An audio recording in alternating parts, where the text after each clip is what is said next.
Hi, I'm Sam Folkart, and this is my CS4250 Homework 1 project.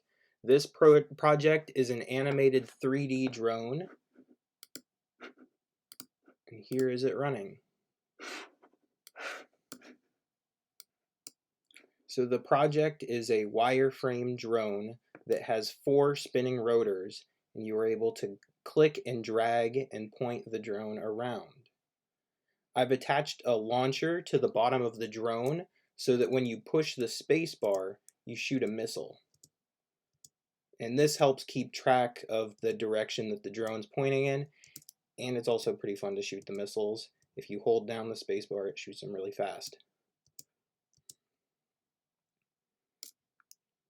And here is the same project running on the remote desktop.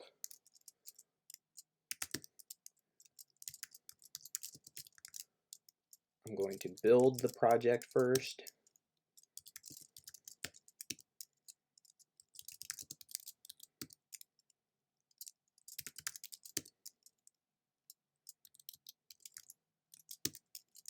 And here is the project running on the remote desktop. You'll notice that because I used the idle function instead of the animation timer, the project runs much differently. The rotors spin much faster in the remote desktop, and the missiles shoot much faster, so you actually have to hold the spacebar for them to appear at all sometimes because they're so fast. And this project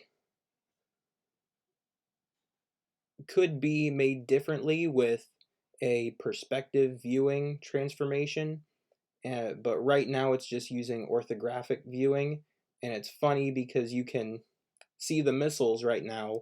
When I shoot them, this is better shown off in this version where it's much slower. The missiles don't get smaller as they move away from the camera. They don't get bigger as they move towards the camera. So that is one thing that could be changed with a perspective viewing. And then also there's no hidden surface removal, so it's kind of hard to keep track of the orientation of the rotors with your eyes. They kind of move differently than the body, even though it's all one rotation matrix attached to the whole system. Except for the missile. The missile actually has a different one to keep it going in the same direction. And that's it.